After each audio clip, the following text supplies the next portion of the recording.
आप सभी साथियों का एक बार फिर से मैं आपके अपने यूट्यूब चैनल हिंदी ज्ञान पब्लिकेशन पे हार्दिक स्वागत और अभिनंदन करता हूं।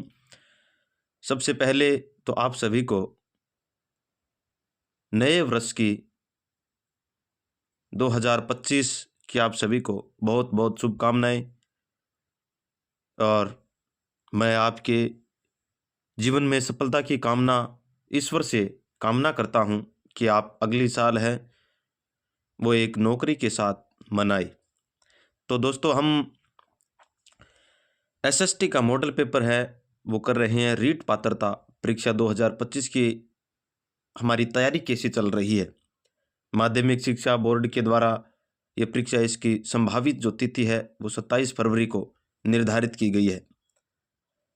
हम इस टेस्ट का वो मूल्यांकन करेंगे हमारे द्वारा कितना पढ़ा गया है या नहीं। तो आइए हम शुरू करते हैं हमारे 3 नंबर के मॉडल पेपर की ओर। हमारा पहला प्रश्न है वो यह है कि निम्नलिखित संरचनाओं में शिक्षा का अधिकार अधिनियम 2009 किसकी वकालत करता है। पहला ऑप्शन है समावेशी शिक्षा, दूसरा ऑप्शन है पृथक्करण, तीसरा मुख्यधारा शिक्षा, एकीकृत शिक्षा चौथा। तो ये आरटी एक्ट 2009 से संबंधित ये प्रश्न है और ये कहता है किसकी वकालत करता है। तो आरटी एक्ट कहता है कि सभी को समान रूप से शिक्षा देनी है। तो हमारा पहला ऑप्शन इसका राइट हो जाएगा।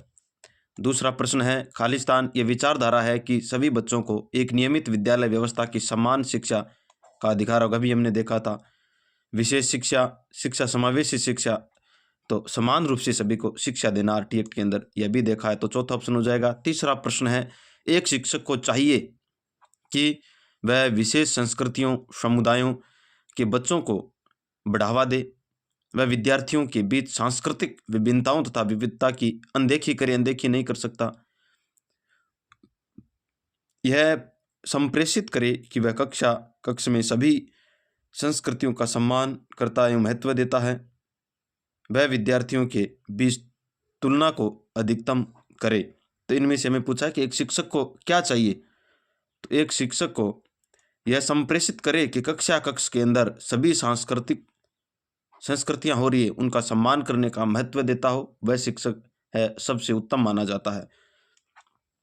चौथा प्रश्न है बच्चे प्रभावी रूप से सीखते हैं जब वे पाठ्य पुस्तक में दिए गए तथ्यों को याद करते हैं, वे श्यामपट्ट पर अध्यापक के द्वारा लिखे गए उत्तरों की नकल करते हैं, वे विभिन्न गतिविधियों एवं कार्यों में सक्रिय रूप से भाग लेते हैं, शिक्षक कक्षा में होने वाली सभी घटनाओं व बच्चों को पूर्ण रूप से नियंत्रण करते हैं।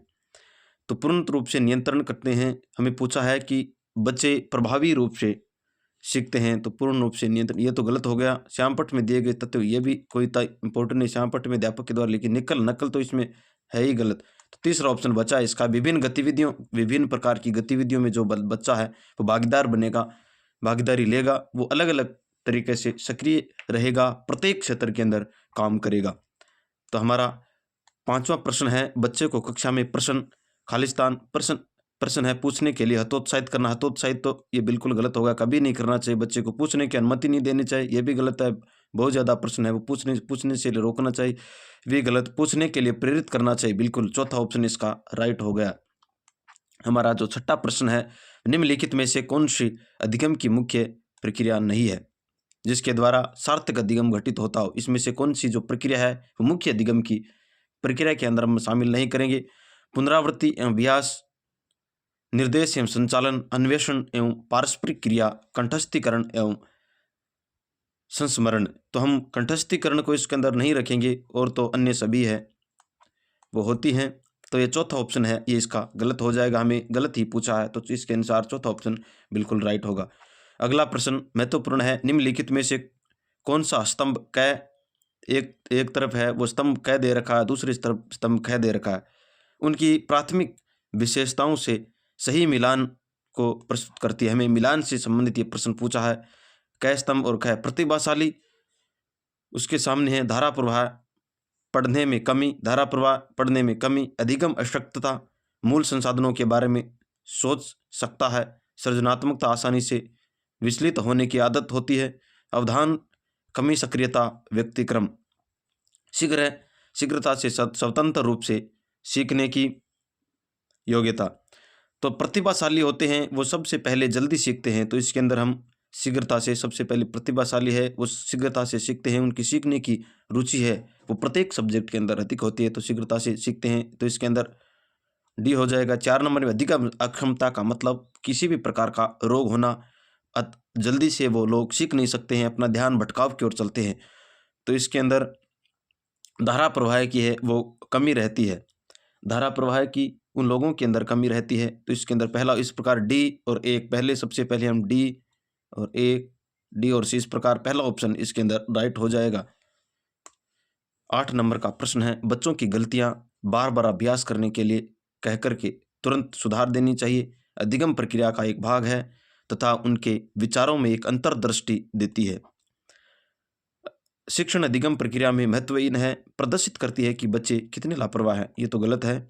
अधिगम प्रक्रिया में महत्वहीन है, ये तो बिल्कुल गलत हो गया, हमें 2 में से छांटना। यानी साइकोलॉजी ये कहती है, साइकोलॉजी में हमें 4 ऑप्शन होते हैं जिसमें से लगभग 2 या 3 ऑप्शन है वो बिल्कुल मिलते जुलते होते हैं, उनमें से हमें सबसे उत्तम है वो हमें छांटना। बार बार अभ्यास करने के लिए बिल्कुल कहना चाहिए, लेकिन इससे इंपॉर्टेंट यह है कि अधिगम प्रक्रिया का एक भाग है, हम अधिगम कर रहे हैं तो इसके अंदर गलतियां हैं वो बच्चे का बार बार करने का एक तरीके से हम समाधान करेंगे, तो एक तरह का एक भाग है अधिगम का, जिनके विचारों की अंतर्दृष्टि यानी आंतरिक भाव है वो देती है, तो इस प्रकार इसका मोस्ट है वो दूसरा प्रश्न, दूसरा ऑप्शन है वो इसका सही हो जाएगा। अगला प्रश्न है 9 नंबर का, मूल्यांकन को शिक्षण अधिगम प्रक्रिया का एक भाग होना चाहिए, केवल नंबरों के संदर्भ में करना चाहिए, वस्तुनिष्ठ केवल आ गया, ये तो गलत हो गया सीधा ही। वस्तुनिष्ठ प्रकार से पश्चिमी प्रकार के लिखित कार्यों पर आधारित होना चाहिए, एक अलग गतिविधि के रूप में लेना चाहिए, एक गतिविधि के रूप में लेना चाहिए, अलग तो नहीं ले सकते हम, एक वस्तुनिष्ठ ने इसके अंदर सभी प्रकार के हैं वो आते हैं, तो इसके अंदर पहला ऑप्शन हो जाएगा। एक कल हमने प्रश्न जो दूसरा मॉडल पेपर था उसके अंदर एक प्रश्न है वो ऐसा मूल्यांकन से संबंधित था, तो मूल्यांकन हमेशा है वो व्यापक होता है, हमने उसको संकुचित है वो कर दिया था, तो हमने दूसरे प्रश्न की ओर ध्यान रखते हुए हमारा कभी कभी हम भी है वो विचलित हो जाते हैं, तो उसका ऑप्शन है निश्चित रूप से किसी बालक का एक उसके अंदर एक कमेंट आया था, तो मूल्यांकन है वो व्यापक होता है, बिल्कुल सही है। 10 नंबर का प्रश्न है वो ये कि संरचनात्मक दृष्टिकोण के अनुसार अधिगम है, हम अपने ऊपर कभी ये नहीं हम घमंड नहीं करते, जो सत्य है वो सत्य है, हम मान लेते हैं। तो ये पूछा कि संरचनात्मक दृष्टिकोण के अनुसार अधिगम है एक निष्क्रिय एवं व्यक्ति प्रक्रिया है, जानकारी के अर्जन की प्रक्रिया होती है। संरचना दृष्टिकोण की बात करें, अनुभव के परिणाम के रूप में व्यवहार में एक परिवर्तन होने की प्रक्रिया, एक सक्रिय और सामाजिक प्रक्रिया। संरचनात्मक की हम बात करें तो संरचना एक प्रकार की हम चलते रहते हैं, सक्रिय रूप से समाज के अंदर भागीदारी निभाते हैं, तो दृष्टिकोण हमारा क्या है, तो 10वां प्रश्न के अंदर 4 नंबर ऑप्शन सही हो जाएगा। 11वां प्रश्न है, जब शिक्षक को विद्यार्थियों एवं उनकी योग्यताओं के बारे में सकारात्मक विश्वास होता है तब विद्यार्थी निश्चित हो जाते हैं तथा सीखने के लिए किसी भी तरह का प्रयास बंद कर देते। देखिए प्रयास बंद कर देते हैं, साइकोलॉजी कहती है कि मनुष्य है वो जीवन भर सीखता रहता है, तो ये ऑप्शन तो गलत हो गया। का उत्साहित किसका, तब विद्यार्थियों का उत्साहित भंग हो जाता है, भंग नहीं हो सकता, तथा दबाव में आ जाते हैं, ये भी गलत हो गया। किसी भी रूप में प्रभावित नहीं होते, बिल्कुल बच्चे प्रभावित होते रहते हैं, सीखने के लिए उत्सुक और प्रेरित रहते हैं, ये ऑप्शन बिल्कुल सही हो गया, तो चौथा ऑप्शन है वो सही हो गया। 12वां हमारा प्रश्न है, एक शिक्षक बच्चों को प्रभावी रूप से समस्या का समाधान करने में सक्षम बनने के लिए किस तरह से प्रोत्साहित कर सकती है। एक शिक्षक की है तो कर सकता है, प्रोत्साहित कर सकता है, पाठ्य पुस्तक से एक ही प्रकार के प्रश्नों उत्तर के अभ्यास के लिए उन्हें पर्याप्त मात्रा में अवसर दे, एक ही प्रकार के है, इसके अंदर ये ऑप्शन हमारे लिए है वो एक संदेह के तौर पर है, तो हम इसको एक बार छोड़ देते हैं। पाठ्य पुस्तक में दी गई सूचनाओं को कंठस्थीकरण करने के ऊपर बल देना, तो कंठस्थीकरण हम नहीं कर सकते, समझने के ऊपर बल देता है मनोविज्ञान। बच्चों को समस्या के बारे में सहजानुभूति, अनुमान लगाने एवं बहुविकल्पों को देखने के लिए प्रोत्साहित करेंगे, ये ऑप्शन एक मिनट आगे चलते हैं। पाठ्य पुस्तक के सभी प्रश्नों के व्यवस्थित तरीके से समाधान लिख करके हम हर काम लिख करके समाधान नहीं कर सकते, तो इस प्रकार इसका जो तीसरा ऑप्शन है वो बिल्कुल सही हो जाएगा। 12 में 3, 13 नंबर का प्रश्न है, वह विधियां जिनके प्रयोग में विद्यार्थी की स्वपहल यानी खुद की हम बात कर रहे हैं, स्वपहल व प्रयास शामिल है, निम्न में से किसका उदाहरण है? निगमनात्मक विधि, अधिगमकर्ता केंद्रित विधि, परंपरागत विधि, अंतः व्यक्तिक बुद्धि दूसरा। तो हम स्व की हम बात करते हैं तो स्व के अंदर कौन सा है वो आएगा, स्व के अधिगमकर्ता केंद्रित, स्व के अधिगमकर्ता केंद्रित होता है, इसका जो अधिगमकर्ता है वो क्या होगा? केंद्रित रूप से अपने ऊपर एक केंद्र बिंदु मानते हुए चलेगा, तो इसके अंदर दूसरा ऑप्शन है वो सही हो जाएगा। प्रश्न नंबर 14, नीचे लिखी हुई स्थिति किस सिद्धांत को दर्शाती है? जो विद्यार्थी अच्छा प्रदर्शन नहीं कर पाते हैं, वे महसूस करते हैं कि वे पर्याप्त रूप से अच्छा नहीं है और हतोत्साहित महसूस करते हैं। देखिए इसके अंदर कितनी बड़ी बात है वो कही है। तब उनमें बिना प्रयास के कार्य को आसानी से छोड़ देने की संभावना होती है कि एक विद्यार्थी है वो अच्छा प्रदर्शन नहीं कर पाता है और वो महसूस करता है कि वह पर्याप्त रूप से अच्छा नहीं है। सबसे पहले तो एक विद्यार्थी किसी काम को कर रहा है, उसके अंदर अच्छा प्रदर्शन नहीं कर रहा है, तो उसके अंदर एक हीन भावना है वो जागृत हो जाएगी और वह अपने आप से हतोत्साहित निराशा महसूस करेगा और वह ऐसे समझ के छोड़ देगा, बिना प्रयास करे काम को छोड़ देना। तो इसके अंदर हम किस में रखेंगे? संज्ञान व संवेग से संबंधित नहीं है, संज्ञान और संवेग से संबंधित नहीं है। अनुवांशिकता एवं पर्यावरण अलग नहीं है, अनुवांशिकता एवं पर्यावरण संबंधी नहीं है। संज्ञान एवं संवेग परस्पर संबंधित है। देखिए बच्चे का संज्ञान और संवेग है वो परस्पर दोनों संबंधित रहते हैं, उसके हिसाब से वो बच्चा चलता है, तो इसका चौथा ऑप्शन है वो सही हो गया। 15 नंबर का प्रश्न है, निम्नलिखित में से कौन प्राथमिक सामाजिकरण माध्यम है? प्राथमिक सामाजिकरण के माध्यम विद्यालय, सरकार, मीडिया और परिवार। तो सबसे पहले हम परिवार के अंदर बालक है वो माता पिता की बातें होती हैं, भाषा होती है, उनके द्वारा किए गए कार्य हैं उनको अनुकरण के माध्यम से सीखता है, तो परिवार सबसे पहला होगा। 16 नंबर का प्रश्न है, जीन पियाजे के सिद्धांत का प्रमुख प्रस्ताव रीट के अंदर। जीन पियाजे है वो बहुत ही महत्वपूर्ण भूमिका निभाता है। जीन पियाजे से लगभग कभी कभी 2 प्रश्न, कभी कभी 3 प्रश्न और कभी कभी तो 4 प्रश्न है वो पूछ लिए जाते हैं। 2 प्रश्न तो इनके निश्चित हैं। जीन पियाजे रीट के अंदर महत्वपूर्ण है। प्रमुख प्रस्ताव है कि बच्चों की सोच वयस्कों से बेहतर होती है, बच्चों की सोच मात्रात्मक रूप से वयस्कों से भिन्न होती है, बच्चों की सोच गुणात्मक रूप में वयस्कों से भिन्न होती है, बच्चों की सोच है वो वयस्कों से निम्न होती है। तो बच्चों की सोच है वो गुणात्मक रूप से होती है, मात्रात्मक रूप से तो हो नहीं सकती, और बेहतर है वो कैसे होंगे? तो इस प्रकार हम गुणों के माध्यम से हम देखते हैं तो गुणात्मक रूप से है वो अलग होती है। तो तीसरा ऑप्शन इसका सही हो जाएगा। 17वां नंबर का प्रश्न है, जेंडर एक क्या है? एक मनोवैज्ञानिक सत्ता है, एक सामाजिक संरचना है, एक आर्थिक अवधारणा है, एक जैविक अवधारणा है। तो मनोवैज्ञानिक नहीं हो सकती, जेंडर एक क्या है? जैविक अवधारणा है, तो चौथा ऑप्शन इसका हो जाएगा सही। 18 नंबर का प्रश्न है, निम्नलिखित में से कौन विकास के व्यापक आयामों का सही पहचान करता है? संवेगात्मक, बौद्धिक, आध्यात्मिक एवं स्व, शारीरिक, व्यक्तित्व, आध्यात्मिक एवं संवेगात्मक होते हैं। क्या सामाजिक शारीरिक व्यक्तित्व या स्व होता है, या शारीरिक, संज्ञानात्मक, सामाजिक और संवेगात्मक? तो इसके अंदर किसकी हम बात करें, व्यापक की हम बात करें तो सबसे पहले शारीरिक आएगा इसके अंदर, उसके बाद हम संज्ञान मिलेंगे, समाज के अंदर क्या है, उसके बाद हमारे संवेग कैसे काम कर रहे हैं, तो ये आएंगे। चौथा ऑप्शन इसका सही हो जाएगा। प्रश्न नंबर 19 का है वह है कि बुद्धि के बारे में निम्नलिखित कथनों में से कौन सा है वो सही है? बुद्धि के बारे में हमें पूछा है। बुद्धि अनुभव के परिणाम के रूप में व्यवहार में एक अपेक्षाकृत स्थायी परिवर्तन होता है। बुद्धि में स्थायी परिवर्तन होता है।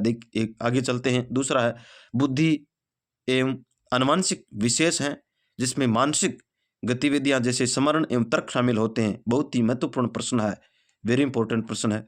बुद्धि बहुआयामी है जिसमें बुद्धि परीक्षणों के द्वारा पूर्ण रूप से परिमेय न की जाने वाली कई योग्यताएं शामिल है। बुद्धि अभिसारी रूप से सोचने की, अभिसारी नहीं होती है, बुद्धि अपिसारी होती है सोचने की, ये तो गलत हो गया। तो इसके अंदर पूछा है कि बुद्धि आनुवंशिक रूप से गतिविधि जैसे स्मरण तर्क पर आधारित होती है, लेकिन मानसिक गतिविधियों के जैसे मानसिक गतिविधियों में नहीं, हर तरीके से सोचते हैं। परिणाम एक अपेक्षाकृत नहीं हो सकता, स्थायी नहीं हो सकता, अस्थायी होता है। तो बुद्धि तीसरा ऑप्शन है भूयामी, बहुआयामी गार्डनर का सिद्धांत है। तो इसका तीसरा ऑप्शन हो गया। 20 नंबर का प्रश्न है, प्रगतिशील शिक्षा में बच्चे को किस तरह से देखा जाता है? निष्क्रिय अनुष्कों के रूप में, निष्क्रिय नहीं देखा, एक सक्रिय अनुष्कों के रूप में, बिल्कुल सही है, खाली स्लेटों के रूप में और छोटे वयस्कों के रूप में, ये गलत हो गया। इस प्रकार दूसरा ऑप्शन है वो इसका सही हो गया। 21 नंबर का प्रश्न है, लेव वाइगोत्स्की के अनुसार अधिगम एक है। लेव वाइगोत्स्की है, उसके अनुसार ये क्या है? सामाजिक अंत्यक्रिया के ऊपर ये महत्व देते हैं। भाषा को ये सबसे पहले है वो मानते हैं।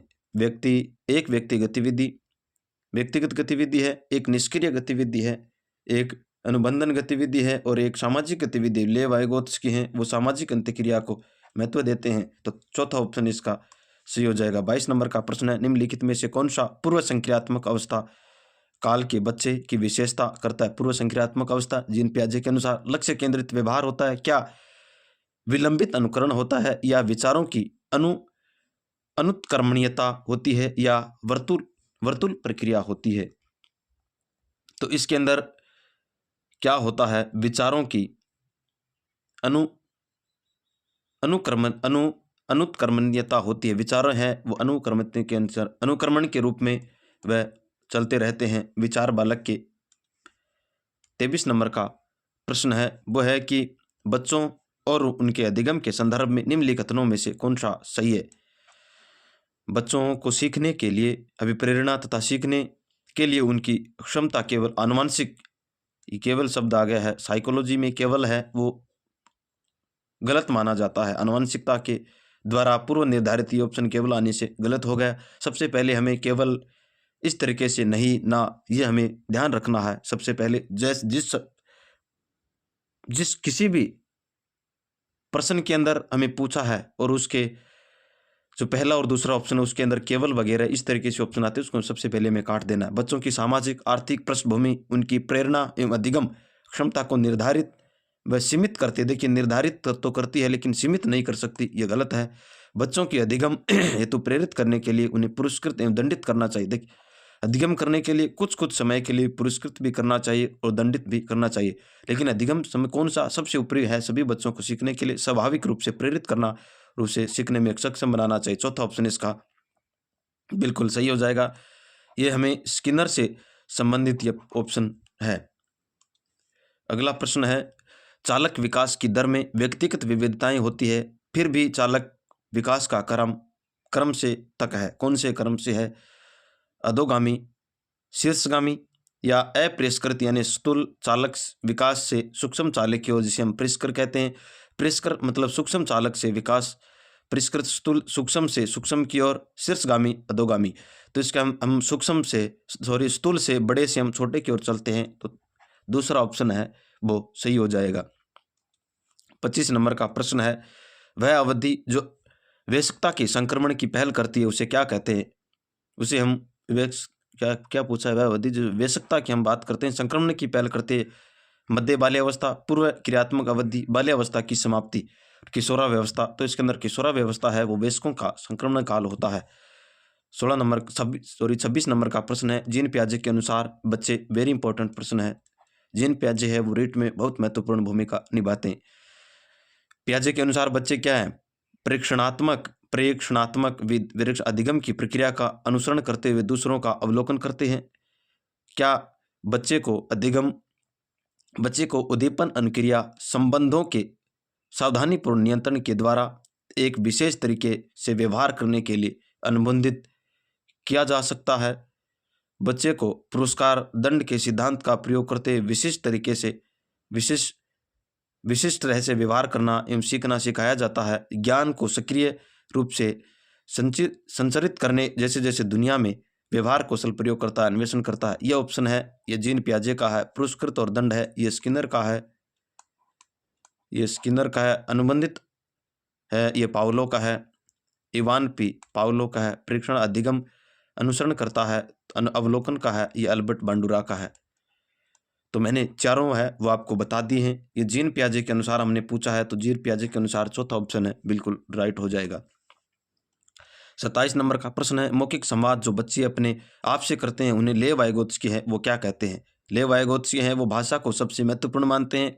उन्होंने कहा है कि भाषा है भाषा वो पहले आती है, भाषा प्राथमिक होती है, और भाषा है वो समाज के अंदर सीखता है बालक। तो इसके अंदर क्या हमें पूछा है, व्यक्तिगत वार्ता होती है, समस्यात्मक वार्ता होती है, या भ्रांत वार्ता होती है, या अहम केंद्रित है वो वार्ता होती है। तो बच्चा है व्यक्तिगत रूप से है वार्ता करता है, अपने आप से वार्ता सबसे पहले बच्चा गुनगुनाता है। तो 27 में 1 नंबर ऑप्शन सही हो गया। 28 नंबर का प्रश्न है, खिलौने, पहनावे की वस्तु, घरेलू सामग्रियां, व्यवसायों एवं रंगों का विशिष्ट लिंग के साथ संबंध करना दर्शाता है, प्रदर्शित करता है।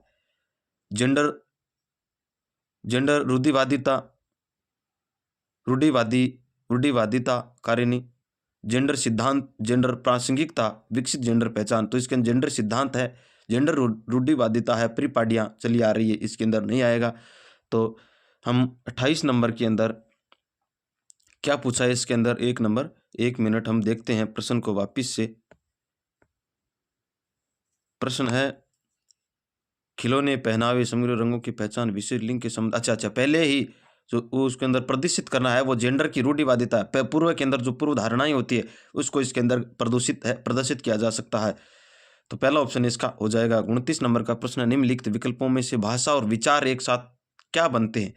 स्थानिक चिंतन, तर्क चिंतन, दृश्य चिंतन, मौखिक चिंतन। भाषा और विचार है वो मौखिक, भाषा और विचारों का जो रूप होता है वो मौखिक रूप से है वो बाहर आता है, तो हमें इसको मौखिक चिंतन कहेंगे। तो 4 नंबर का ऑप्शन इसका सही हो जाएगा। 30 नंबर का प्रश्न है, निम्नलिखित में से कौन सी धीमी विद्यार्थी जिसे हम स्लो लर्नर का अभिलक्षण नहीं मानते हैं? ध्यान की अल्प अवधि, सीमित शब्दावली, रुचि का सीमित प्रास, अमूर्त चिंतन। तो इसके अंदर अमूर्त चिंतन है वो नहीं होता है, तो चौथा ऑप्शन इसका बिल्कुल राइट हो जाएगा। अब हम हिंदी के प्रश्न है वो करने वाले हैं। तो इसके अंदर हमारे पास ये दिया है, और ये किस प्रकार का विराम चिन्ह, इसका नाम अर्धविराम, क्या विराम चिन्ह, अल्प विराम और हंसपद। तो यह 31 नंबर के प्रश्न के अंदर हमें पूछा है, तो ये अर्धविराम होता है, विराम चिन्ह है और अल्प विराम। तो इसके अंदर है वो अर्धविराम हो जाएगा। पहले 32 नंबर का प्रश्न है, ऐसा रोग जो छूने मात्र से फैलता हो, वाक्यांशों के लिए सार्थक शब्द है। घातक रोग, संक्रमण, छूने मात्र से फैलने वाला रोग संक्रमण होता है, तो दूसरा ऑप्शन इसका हो जाएगा। 33 नंबर का प्रश्न है, वर्तनी की दृष्टि से शुद्ध शब्द कौन सा है?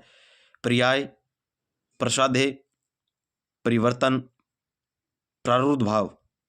तो इसके अंदर जो शुद्ध शब्द है वो परिवर्तन होता है। इसका हम सभी को अगर लिखेंगे तो हमारे पास टाइम नहीं रहेगा, लेकिन हम इसको देख लेते हैं एक को। तो सबसे पहले हम इसको लिखेंगे, तो इसका पर्याय हो जाएगा, और इसका प्रसाद हो जाएगा, और इसका प्रादुर्भाव हो जाएगा।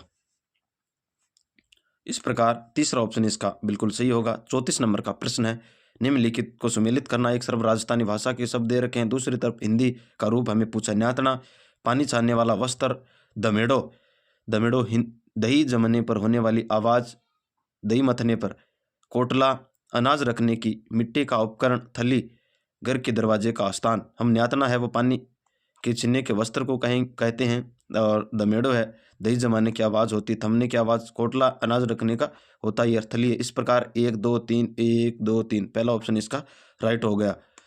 35 नंबर का प्रश्न है, अंधे के हाथ बटेर लगना लोकोक्ति का अर्थ क्या? अयोग्य, प्रशासन, अल्पज्ञ, अपने ज्ञान पर अधिक रहता है, बुद्धिहीन किंतु संपन्न, बिना परिश्रम के अयोग्य व्यक्ति को सुफल की प्राप्ति होना। अंधे की बटेर लगना का मतलब जिसको कुछ परिश्रम नहीं किया और उसको कुछ भी मिल गया, इसका चौथा ऑप्शन हो जाएगा।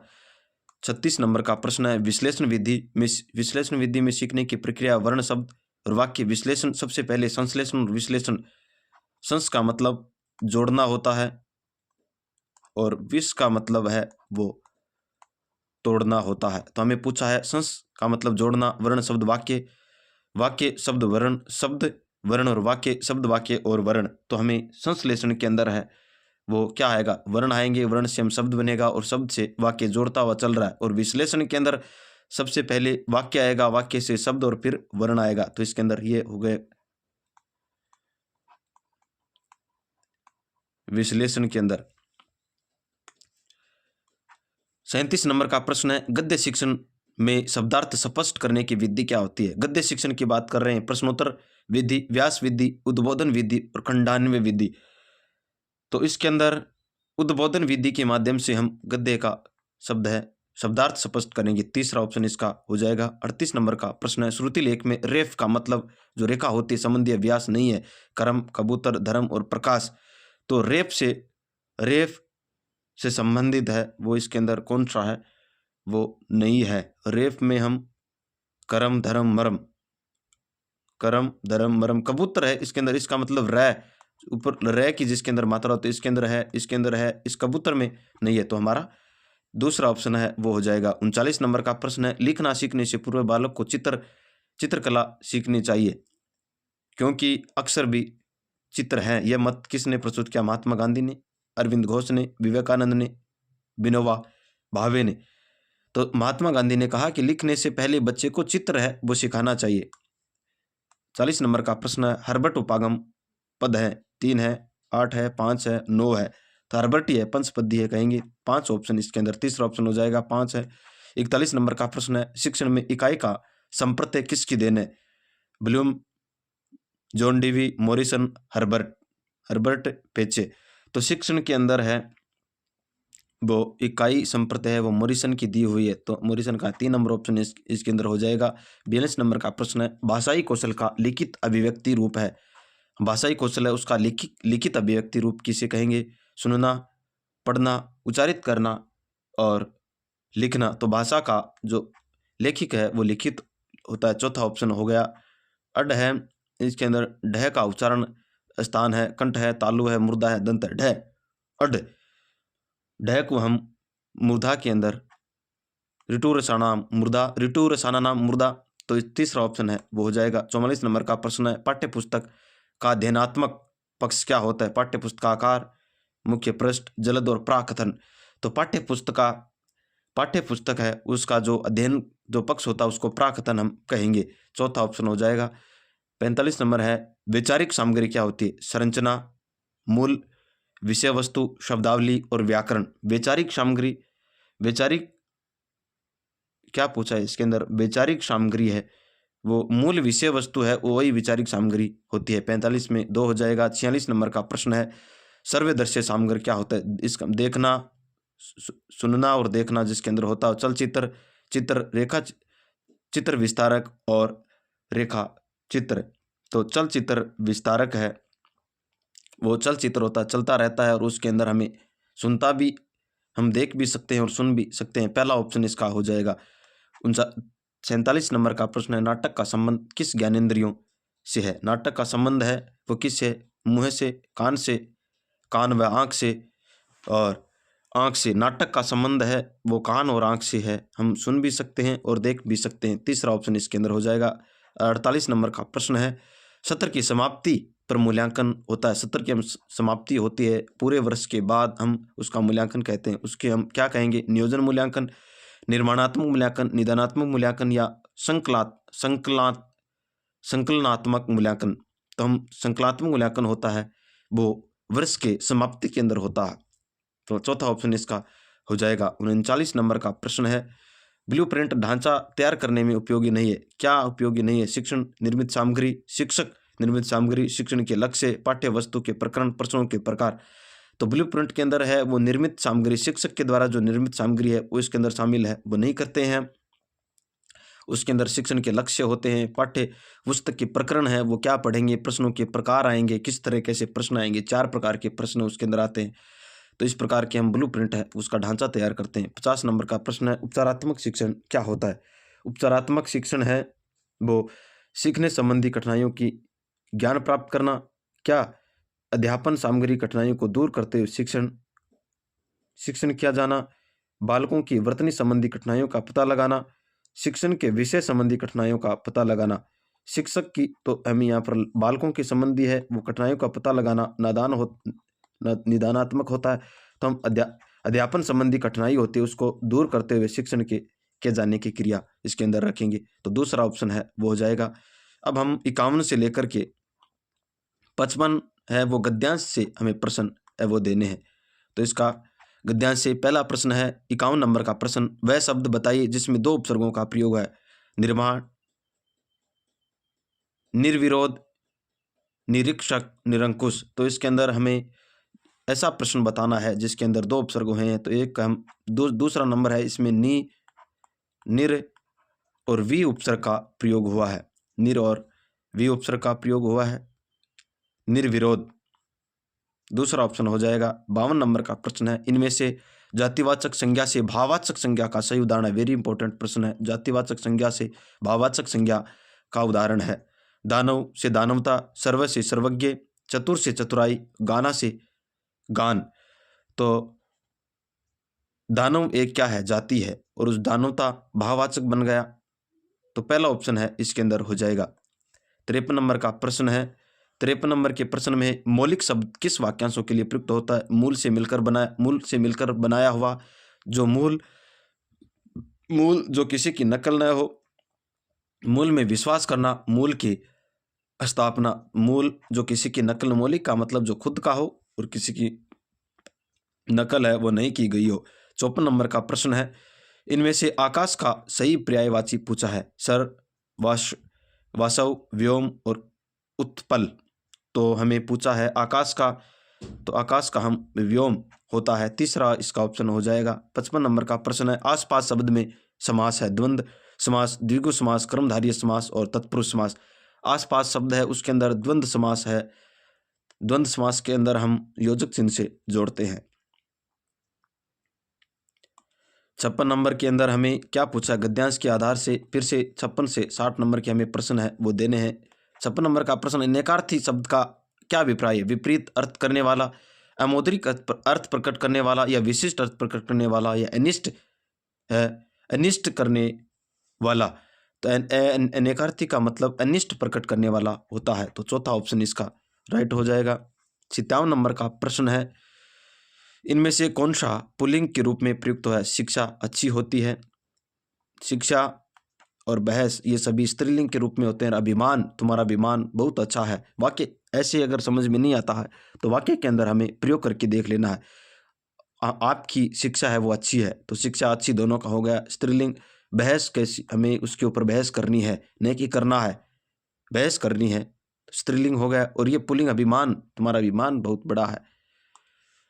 58 नंबर में प्रश्न, इनमें से कौन सा युग्म सही है? गो से गोएं, गो से गोएं, ग्रह से ग्रहें, स्कूल से स्कूलों, अनेक से अनेकों।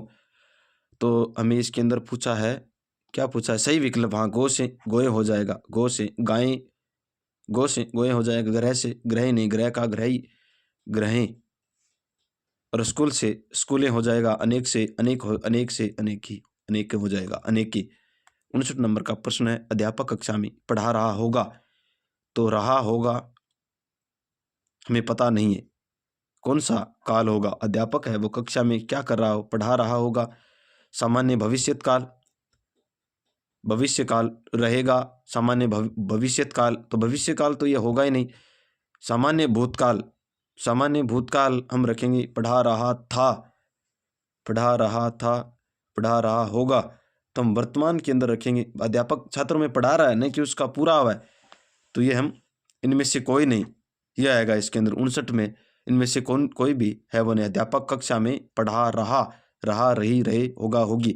तो इसके अंदर हम वर्तमान के अंदर या सामान्य भविष्य काल के अंदर, तो सामान्य नहीं, संभाव्य भविष्य काल, संभाव्य भविष्यत काल के अंदर नहीं रख सकते। क्या अध्यापक कक्षा में पढ़ा रहा होगा, पढ़ा रहा, सामान्य भविष्य काल, संभाव्य भविष्य की संभावना नहीं हो रही है, तो ये दोनों तो गलत हो गए। सामान्य भूतकाल तो नहीं, तो इसके अंदर चौथा ऑप्शन है वो बिल्कुल हो जाएगा। अगला प्रश्न है 60 नंबर का, प्रणाली शब्द का सही अर्थ है। विधान, राय, पद्धति, इनमें से कोई नहीं। प्रणाली का सही होता है पद्धति। प्रणाली का मतलब पद्धति से होता है। 61 नंबर का प्रश्न है, छात्रनाम संस्कृत से हम संस्कृत को पढ़ने वाले हैं। छात्रानाम भाव प्रकाशन से शक्ते ही विकास भवति।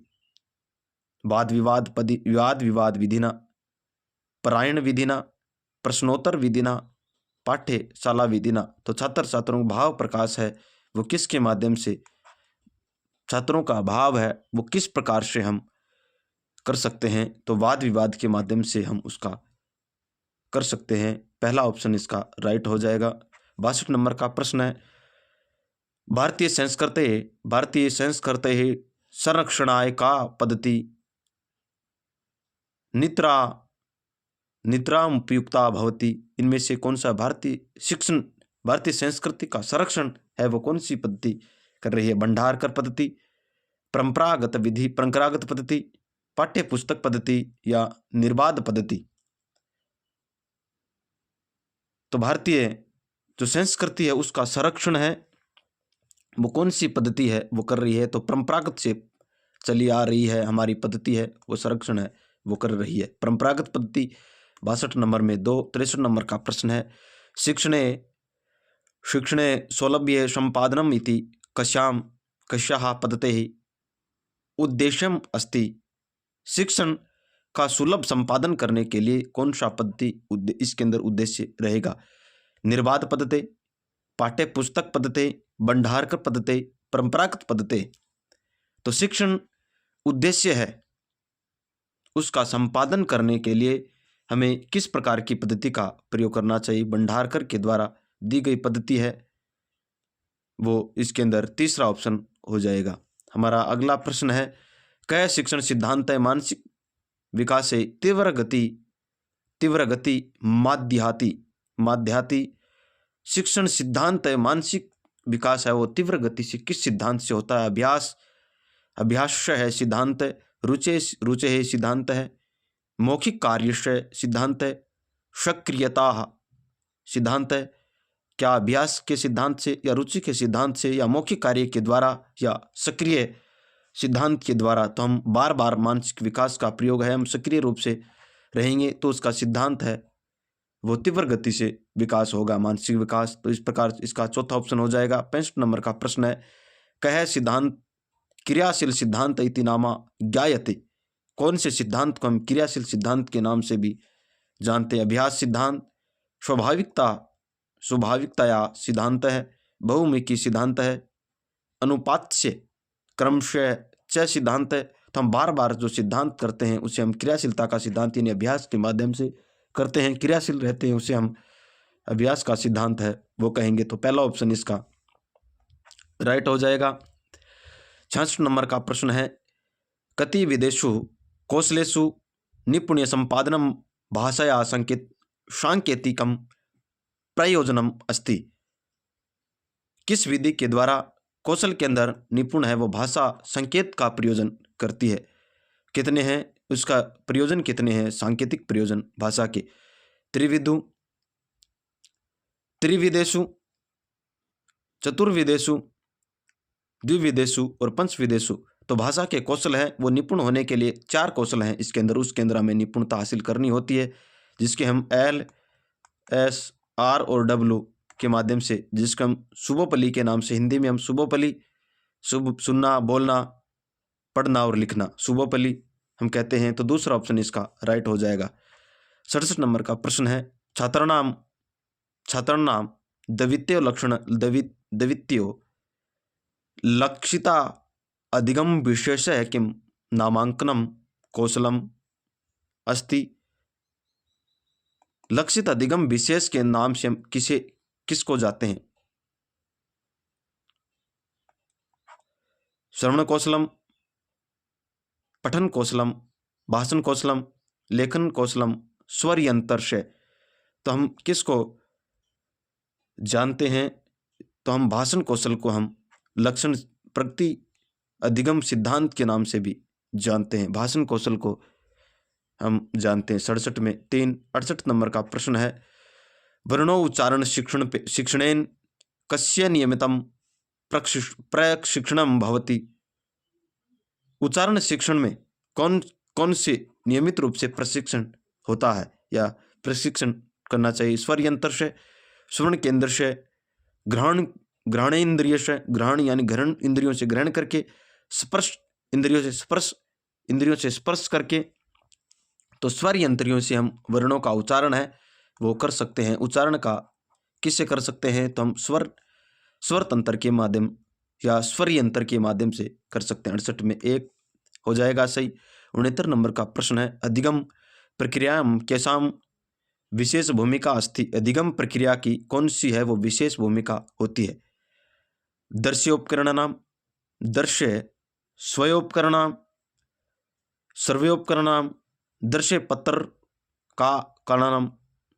तो हम अधिगम का किसकी बात कर रहा है? अधिगम प्रक्रिया के अंदर किसकी विशेष भूमिका होती है? तो दृश्य सुनने, दृश्य देखना और सुनना होता है, उसकी सबसे महत्वपूर्ण भूमिका होती है। तो दूसरा ऑप्शन है इसका राइट हो जाएगा। 70 नंबर का प्रश्न है, मस्तिष्क यंत्र से अपर नाम अस्ति, मस्तिष्क का दूसरा नाम क्या है?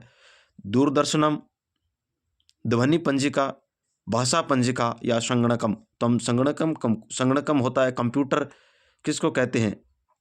कंप्यूटर होता है उसको हम कहते हैं। तो इसका कंप्यूटर होता है उसको हम क्या कहते हैं? मस्तिष्क का यंत्र कहते हैं। 71 नंबर का प्रश्न है, मूल्यांकनेन छात्र से पूर्णतया किम मापयितुं शक्यते। मूल्यांकन, छात्र का पूर्ण रूप से मूल्यांकन है वो कब या कैसे कर सकते हैं, किससे माप सकते हैं? दुष्यम, चातुर्यम, व्यक्तित्वम या प्रातिभयम। तो मूल्यांकन, छात्र का परिपूर्ण मूल्यांकन है वो हम व्यक्तित्व के माध्यम से करते हैं। तो तीसरा ऑप्शन इसका बिल्कुल सही हो जाएगा। 72 नंबर का प्रश्न है, बहुश्लोका कंठस्थीकरणम कस्याम परीक्षायाम अपेक्षित है। बहुत सारे श्लोक है उसको हम कंठस्थीकरण करते हैं, यह किस प्रकार की परीक्षा को दर्शाता है? उपेक्षा कर सकता है अंत्याक्षरी परीक्षायाम, शलाका परीक्षायाम, वस्तुनिष्ठ परीक्षायाम, निबंध रूपम परीक्षायाम। तो बहुत से हम अगर कंठस्थीकरण करते हैं तो हमें अंत्याक्षरी के अंदर कंठस्थीकरण की जरूरत पड़ती है। तो पहला ऑप्शन इसका राइट हो जाएगा। 73 नंबर का प्रश्न है, साक्षात्कारे का परीक्षा आयोजितम। साक्षात्कार परीक्षा का आयोजन वस्तुनिष्ठ प्रकार के होता है, मौखिक रूप से होता है, या निबंध परीक्षा रूप से होता है, या निदानात्मक परीक्षा से होता है? साक्षात्कार होता है जिसे हम इंटरव्यू कहते हैं, तो उसके अंदर हम मौखिक रूप से इंटरव्यू, साक्षात्कार होता है, मौखिक परीक्षा। दूसरा ऑप्शन हो जाएगा। 74 नंबर का प्रश्न है, संस्कृत शिक्षणे मूल्यांकन से प्रयोजनम अस्ति, सामान्य शिक्षणम, प्रशिक्षणम, विश्लेषणात्मक शिक्षणम या उपचारात्मक शिक्षणम। तो संस्कृत शिक्षण का मुख्य मूल्यांकन प्रयोजन है वो क्या होता है? तो उपचारात्मक शिक्षण इसके अंदर होता है, उपचारात्मक शिक्षणम आएगा। 74 में 4 75 नंबर का प्रश्न है, परिष्कृत प्रश्न पत्र निर्माणम सरे कश्यम उपादेयता वर्तते। परिष्कृत प्रश्न पत्र का निर्माण करते समय हम किस प्रकार का उपयोग है वो ध्यान में रखना चाहिए, किस प्रकार का है वो ज्ञान होना चाहिए, किस प्रकार के सिद्धांत का हमें प्रयोग करना चाहिए? ज्ञानात्मक पक्ष से, भावात्मक पक्ष से, क्रियात्मक पक्ष से, उपयुक्त पक्ष से। तो हम परीक्षा अगर परीक्षा का अगर प्रश्न पत्र कर रहे हैं तो इसके अंदर हमें भावात्मक ध्यान रखना पड़ेगा, ज्ञानात्मक होना चाहिए, क्रियात्मक होना चाहिए, तीनों प्रकार से होना चाहिए। इस प्रकार हमारा चौथा ऑप्शन है उपयुक्त पक्ष तरह ऊपर के तीनों पक्ष है वो बिल्कुल होने चाहिए शामिल। अगला प्रश्न है, हमें अधोलिखित पठ्य गद्यम आधारित निम्नलिखितम प्रश्नम समाधेया 76 से लेकर के 80 तक हमें अपठित गद्यांश में प्रश्न देना है। तो 76 नंबर का प्रश्न है, तस्य विवाहस्य द्वितीय तृतीयो या तृतीयो वा दिवसो इत्यस्य अव्ययम पद्यम अस्ति। यह पंक्ति दे रखी है, इसके अंदर हमें कौन सा अव्यय पद कौन सा है? द्वितीयो वा तस्य दिवसे। तो हमें इसके अंदर तस्य विवाहस्य द्वितीयो तृतीयो वा दिवस है, तो वाह है इसके अंदर हमें इसको अव्यय पद के अंदर, तो दूसरा ऑप्शन इसके अंदर सही हो जाएगा, वाह आया है। रक्षा सूत्रम इत्यस्मिन् पदे कह समास है। रक्षा सूत्र के अंदर कौन सा समास है? इस पद के अंदर तत्पुरुष समास है, अव्ययभाव समास है, बहुविरेह समास है, या द्वंद्व समास है? तो रक्षा सूत्र के अंदर हम तत्पुरुष समास है वो आएगा। तो 77 के अंदर 1 नंबर है वो सही होगा। अब हम चलते हैं 78 नंबर प्रश्न की ओर। अवतार्यते इसमने पदे मूल धातु क अस्ति। इसमें मूल धातु कौन सी है? अवतार, त्रय और अवत्रय। तो अवतार्यत के अंदर जो मूल धातु है वो त्र है, अब इसके अंदर प्रत्यय है, अब इसके अंदर उपसर्ग है, तो त्र इसके अंदर मूल धातु है। 78 में 3 हो जाएगा। 79 है पालन, पाल्यन है, पाल्यन इत्यत्र है, क प्रत्यय है। पाल्यन के अंदर कौन सा प्रत्यय है? ल्यूट प्रत्यय, तुमुन प्रत्यय, सानच प्रत्यय या श्रत प्रत्यय। तो इसके अंदर कौन सा प्रत्यय है? तो इसके अंदर श्रत प्रत्यय है। श्रत का नया शेष रहता है। तो चौथा इसके अंदर ऑप्शन हो जाएगा। 80 नंबर का प्रश्न है युद्धाय, युद्धाय, युद्धाय इत्यत्र का भवति? पंचमी, चतुर्थी, तृतीया या द्वितीया। युद्धाय है वो इसके अंदर कौन सी विभक्ति का प्रयोग हुआ, यह हमें पूछा है। तो इसके अंदर तीसरी जो विभक्ति है इसका प्रयोग हुआ है। 90 में 3। अब हमें पूछा है पठित गद्यांश से 81 से लेकर के 85 तक हमें गद्यांश को पढ़ते हुए प्रश्न है वो देने हैं। भवति इत्यस्य है विधिलिंकारे रूपम भवति। भवति है वो विधिलिंकार कौन सा रूप है? भवतु, अभवत, भवेत, भविष्यति। तो इसके अंदर भवेत है, भवेत का विधिलिंकार है वो भवेत हो जाएगा। क्या हो जाएगा? भवेत हो जाएगा। विधिलिंग पूछा है। 82 नंबर है जाननीतु, जाननीति इति पदे मूल धातु का है। इसके हमें जाननति है, इसकी मूल धातु कौन सी है? जान, ज्ञा या जा या ज्ञान। जाननति है, इसके अंदर जो मूल है वो ज्या है, ज्या है। दूसरा ऑप्शन इसके अंदर बिल्कुल सही होगा। 83 नंबर का प्रश्न है मार्गदर्शक है इत्यस्य पद से स्त्रीलिंग रूप में भवति। मार्गदर्शक शब्द है, इसका स्त्रीलिंग हमें पूछा है। मार्गदर्शिकी, मार्गदर्शकम, मार्गदर्शिनी, मार्गदर्शिका। तो हमें क्या पूछा है? स्त्रीलिंग पूछा है। तो मार्गदर्शिकी नहीं, मार्गदर्शिका चौथा ऑप्शन है वो हो जाएगा। 83 में मार्गदर्शिका। 84 नंबर का प्रश्न है धर्म इति पद से विलोम शब्द का अस्ति। धर्म का प्रतिधर्म, अतिधर्म, अधर्म, सुख धर्म। तो धर्म का अधर्म हो जाता है। तीसरा ऑप्शन बिल्कुल सही हो जाएगा। 85 नंबर का प्रश्न है तदा प्रायशः है जनानाम मनसी इत्यत्र बहुवचनात् पदम किम अस्ति। इसके अंदर कौन सा बहुवचन है? मानसी का मतलब इसका में इसमें कौन सा है? क्या जनानाम है? तदातम प्रयास है, कौन सा शब्द है वो क्या है? बहुवचन है। मनसी, जनाननम, जनाननम, प्रायशः है, तदा। तो इसके अंदर जनाननम है वो जनाना से संबंधित है। जनाना नाम वो बहुवचन पद है। 85 में 2 नंबर का प्रश्न है वो 2 नंबर ऑप्शन सही है। 86 नंबर का प्रश्न है भिखारियों को धन दो इत्यस्य वाक्य से संस्कृत अनुवाद करोति। भिखारियों को धन दो, इसका हमें क्या करना है? संस्कृत अनुवाद हमें करना है। भिक्षुकाय धनम देहि, भिक्षु कान है धनम देहि, भिक्षु भिक्षु भिक्षु कम है धनम देहि या भिक्षु के भय धनम देहि। तो भिक्षु के भय धनम देहि यह संस्कृत अनुवाद है वो होगा। चौथा ऑप्शन बिल्कुल सही होगा। 87 नंबर का प्रश्न है अकु है विसर्जनाम, अकु है विसर्जनाम इत्येषामानुचारणाम स्तनम मस्ति। अकु है विसर्जनाम क्या कहेंगे? अकु है विसर्जनाम कंठ है। तो 87 के अंदर कंठ अकु है ए, क और है, यानी ए आ वाली हो गई, क वर्ग हो गया और ए हो गया। इनको हम किस से बोलेंगे? इनको हम कंठ से उच्चारित करते हैं। अकु है विसर्जनाम कंठ है। ऋतु रचना मुर्दा उच्चारण स्थानों से यह प्रश्न पूछा है। उपमा परिकल्प है, अभवन वातु संबंध है, कस्मिन है अलंकारे भवति। इसके अंदर कौन सा अलंकार है? व्यतिरेक अलंकार, भ्रांतिमान अलंकार, निर्दशना अलंकार या संदेह अलंकार। उपमा की परिकल्प है भवनम वातु संबंधम कस्मिन अलंकार। इसके अंदर कौन सा है वो अलंकार है वो पूछा है। तो इसके अंदर निर्देश अलंकार, निर्देशना अलंकार हो जाएगा। 3 नंबर ऑप्शन है वो बिल्कुल सही होगा। अगला 89 नंबर का है पंच। पंच है पंच पंचायती शब्द शोधनमस्ति, इसका शुद्ध रूप लिखना है। पंचौ पंचशत, पंचौ पंचशत, पंचशत, पंच पंचय, पंच पंचाशय, पंच पंचाशय, पंच पांच पंचाशय, एक पंच पंचाशय।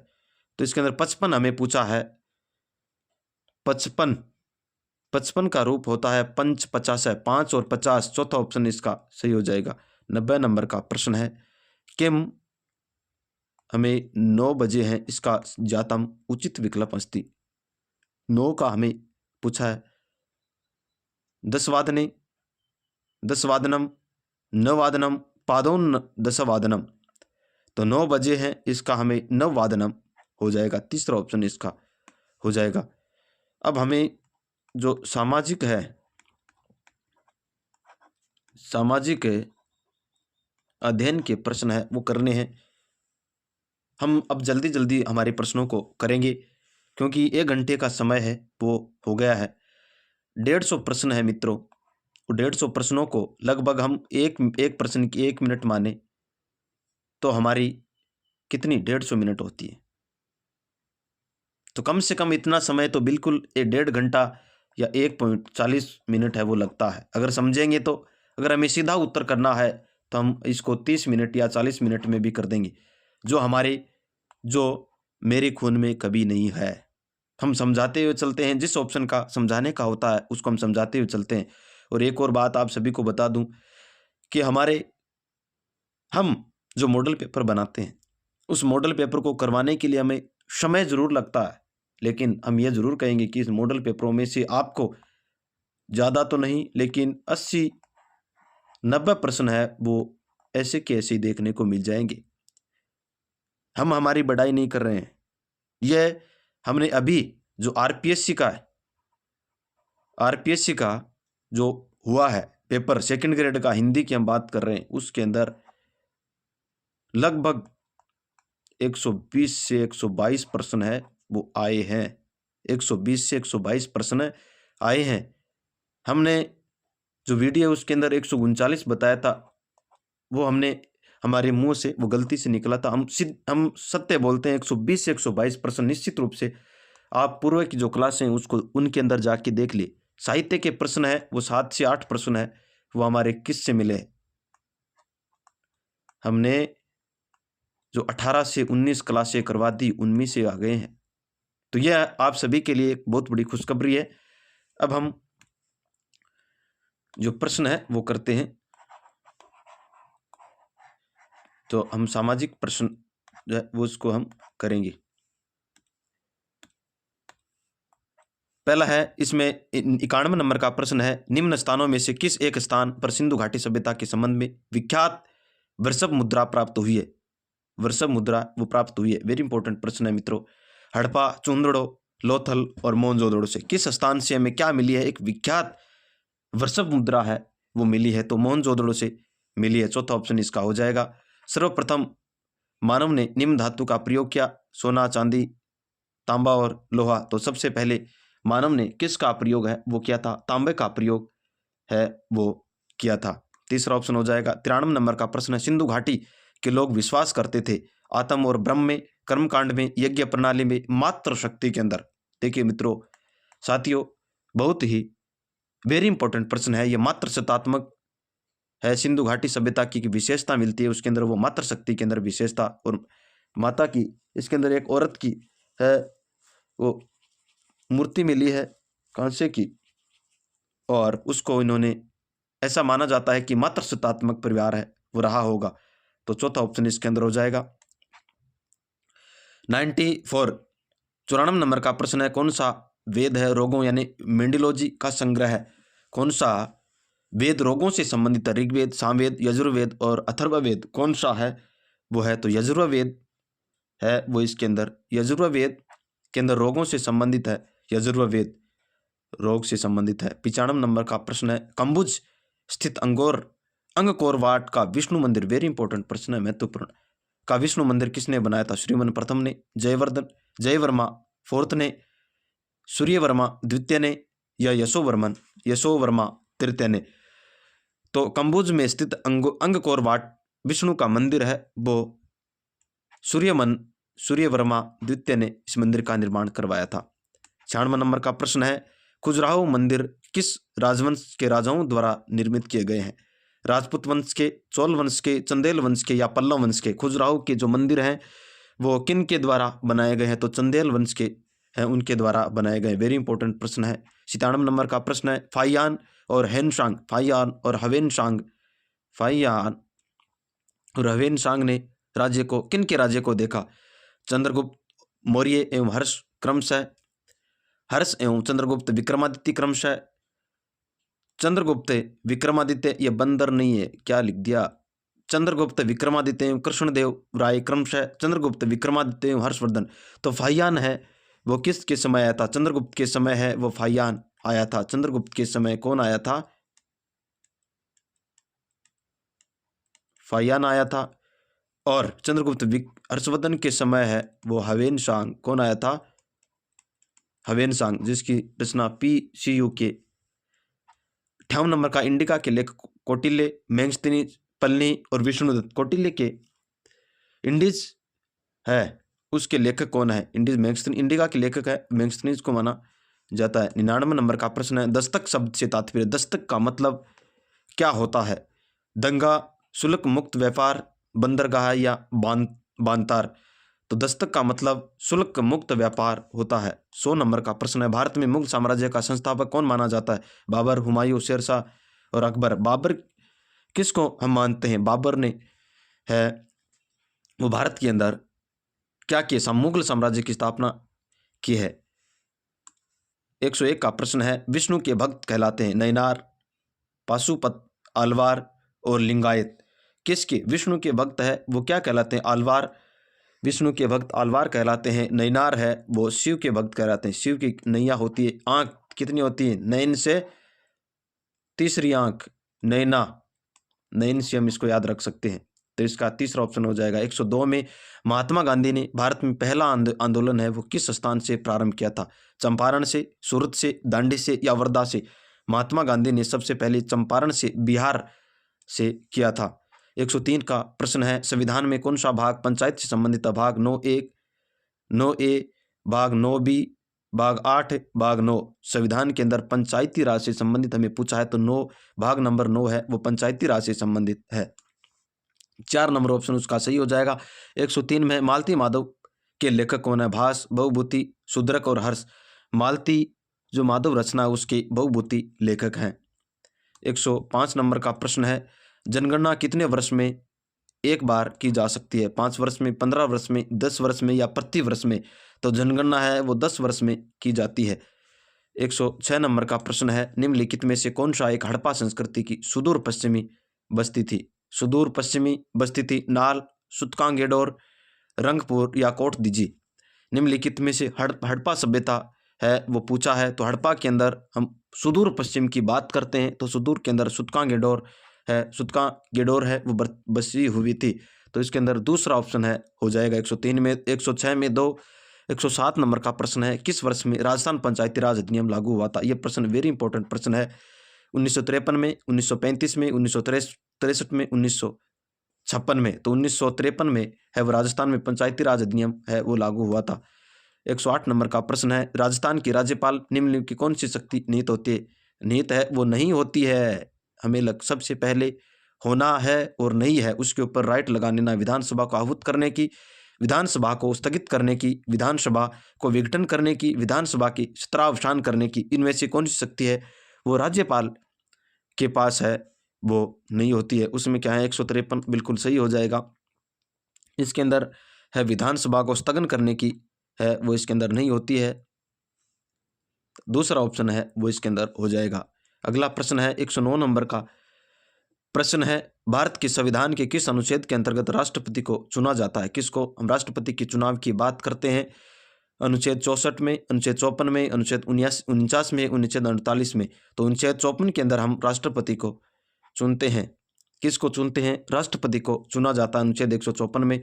2 नंबर का ऑप्शन इस सही हो जाएगा। 110 में राज्यसभा भंग कब की जा सकती है? 6 साल बाद, 5 वर्ष बाद, या संकट काल में, या कभी नहीं। राज्यसभा है वो कभी भी भंग नहीं होती है, सबसे पहले ये ध्यान रखना। तो राज्यसभा है वो कभी भंग नहीं होती है। 4 नंबर इसका ऑप्शन सही हो जाएगा। लेकिन इसके अंदर 6 वर्ष बाद नए सदस्य हैं उनका क्या होता है? निर्वाचन है वो होता है नए 6 वर्ष के बाद, प्रत्येक 2/3 का होता है। 111 नंबर का प्रश्न है, गलत तरीके से हिरासत के खिलाफ निम्नलिखित में से कौन सी रिट जारी होती है? गलत तरीके से अगर किसी भी को, अगर आपने मान लो किसी भी गलत तरीके से हिरासत में ले लिया तो उसके खिलाफ है वो कौन सी रिट जारी होगी? परमादेश, बंदी प्रत्यक्षीकरण, अधिकरण परीक्षा निषेध। तो इसके अंदर हम बंदी बना लिया तो बंदी प्रत्यक्षीकरण है वो इसके अंदर आएगी। दूसरा ऑप्शन हो जाएगा 111 में। 112 नंबर का प्रश्न है, चुनाव के समय सभी चुनावी अभियानों को बंद कर दिए जाते हैं। चुनाव के समय कब बंद कर दिए जाते हैं? वेरी इंपॉर्टेंट प्रश्न है। मतदान बंद होने के 48 घंटे पूर्व में, मतदान बंद होने के 72 घंटे पूर्व, मतदान आरंभ होने के 48 घंटे पूर्व, मतदान प्रारंभ होने के 24 घंटे पूर्व। तो मतदान प्रारंभ से 48 घंटे पूर्व है वो क्या कर दी जाती है? चुनाव अभियान है वो प्रचार बंद कर दिए जाते हैं। तीसरा ऑप्शन इसका हो जाएगा। 113 नंबर का प्रश्न है वो यह है कि संविधान सभा के द्वारा भारतीय संविधान को अंगीकृत एवं अधिनियम है वो कब किया गया था? 26 जनवरी 1949 को, 26 नवंबर 1949 को, 26 जनवरी 1950 को, 26 नवंबर 1950 को। तो सबसे पहले 26 नवंबर 1949 को संविधान को अंगीकृत और अधिनियमित किया गया था। 2 नंबर ऑप्शन इसका सही हो जाएगा। 114 नंबर का प्रश्न है, भारतीय संविधान के अंतर्गत अनुसूचित जातियों एवं जनजातियों के लिए लोक सेवाओं में आरक्षण के प्रावधान किए गए। वेरी इंपॉर्टेंट प्रश्न है। आरक्षण से संबंधित ये पूछा है किससे? SC और ST से संबंधित ये प्रश्न है कि लोक सेवाओं के अंदर आरक्षण है। अनुच्छेद 355 में, अनुच्छेद 335 में, अनुच्छेद 365 में, अनुच्छेद 375 के अंदर। तो इसके अंदर अनुच्छेद 335 के अंदर है ये बात लिखी गई है कि SC और ST को लोक सेवाओं के अंदर आरक्षण का प्रावधान दिया गया है। 115 नंबर का प्रश्न है, निम्न में से किन राज्यों के समय में भूसंकलन की घटना सामान्य है? तमिलनाडु, आंध्र प्रदेश में, जम्मू कश्मीर, हिमाचल प्रदेश व उत्तराखंड में, पंजाब, हरियाणा, उत्तर प्रदेश, झारखंड, ओडिशा और तेलंगाना के भूसंकलन की हम बात करते हैं तो सबसे ज़्यादा भूसंकलन है वो जम्मू कश्मीर, हिमाचल प्रदेश और उत्तराखंड के अंदर आते हैं। तो दूसरा ऑप्शन इसका बिल्कुल राइट होगा।